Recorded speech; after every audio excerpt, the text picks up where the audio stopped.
किन्हीं का भाव है कि कथा सुनते समय यदि आंसू आए तो ये नॉर्मल है कि क्या है। व्यक्ति के पास सबसे ज्यादा बहुमूल्य यदि कुछ होता है तो उसके अश्रुबिंद।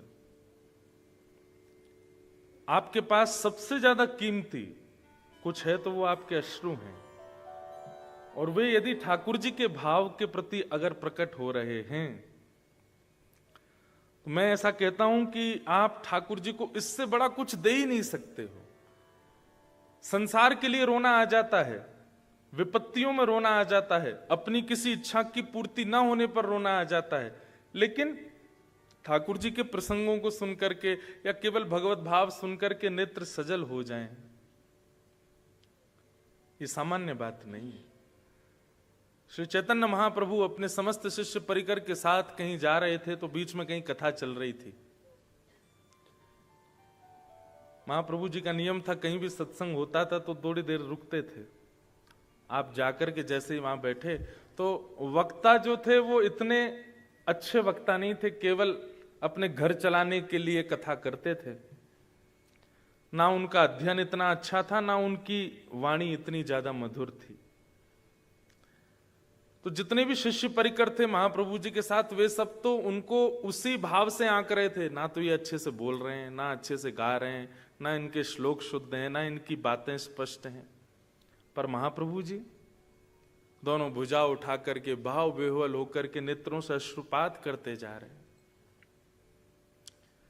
जब कथा विश्राम हुई, वे वापस लौटे तो कुछ शिष्यों ने पूछा कि उस कथा में हम लोग गए थे, वहां ना तो भाव था, ना विद्वत्ता थी, ना ज्ञान था, ना वक्तव्य था। क्षमा करें, आप इतने भाव में विभोर होकर के उस कथा में कैसे रस ले रहे थे। महाप्रभु जी कहते हैं, तुम लोग वक्ता को परखने गए थे, तुम ये जानने देखने गए थे कि वो कितना विद्वान है, कितना जानता है, क्या बोलता है, क्या नहीं बोलता है, ये सब करने के लिए कथा में गए थे। हमारी स्थिति तो ऐसी थी, जब जब वे कृष्ण बोलते थे तब तब ठाकुर जी का कोई रूप दिखने लग जाता था और वही रूप चित्त में बैठ करके आनंदित करने लगता था। प्रेम बेहुवल चित्त हो जाता था, नेत्रों से नीर बहने लग जाते थे। महाप्रभु जी के उस भाव को सुन करके उनके शिष्यों को बड़ा अपने ऊपर खेद हुआ कि हम क्या कथा सुनते हैं। पूरी कथा नहीं, कथा में केवल कृष्ण नाम सुनकर के महाप्रभु जी को भावावेश हो जाता था। हमारे गुजरात के प्रसिद्ध कथा वक्ता पूज्य श्री मुरारी बापू एक बार अपनी कथा में कह रहे थे कि अगर कथा सुनते सुनते नेत्र सजल होते हो तो समझना कृष्ण ने तुमको छुआ है, कृष्ण तुमको स्पर्श कर रहे हैं। और एक बात,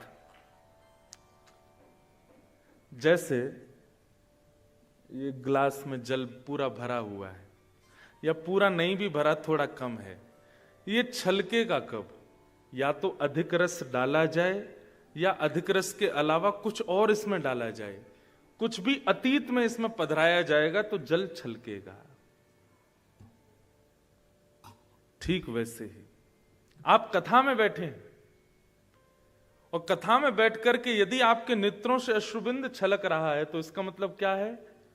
या तो रस पधराया जा रहा है, जो बात आप सुन रहे हैं वक्ता के मुख से वो आपके चित्त में ऑलरेडी इतना रस है कि उसमें जब वह रस का भाव जा रहा है तो नेत्रों से छलक रहा है। इसका मतलब ये इस बात का द्योतक है कि आप कथा को सुन नहीं रहे हो, पी रहे हो, ले रहे हो भीतर।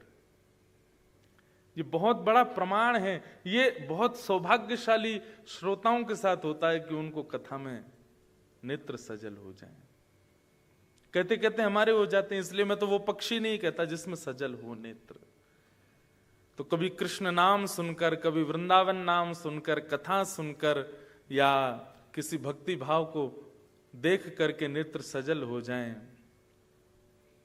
तो समझ जाना कि आप, अब मैं बात आगे की बोलूं तो कहीं आपको अभिमान ना हो जाए, पर आप निश्चित ही भक्ति पथ पर एक माइलस्टोन क्रॉस कर चुके हो भगवद मिलन के लिए, तभी आपकी ऐसी स्थिति है।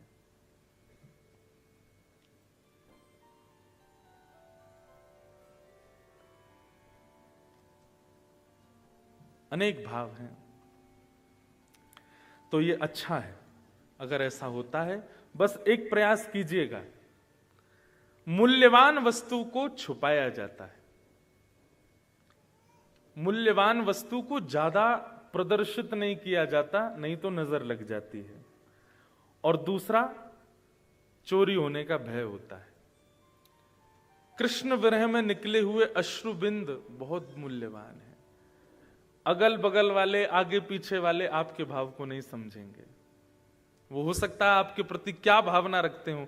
इसलिए प्रयास कीजिए कि जब यह ऐसी स्थिति हो तो या तो सिर झुका लीजिए या नेत्र बंद कर लीजिए, कैसे भी करके किसी को दिखे ना, क्योंकि आपका भाव प्रदर्शन ना मान लिया जाए।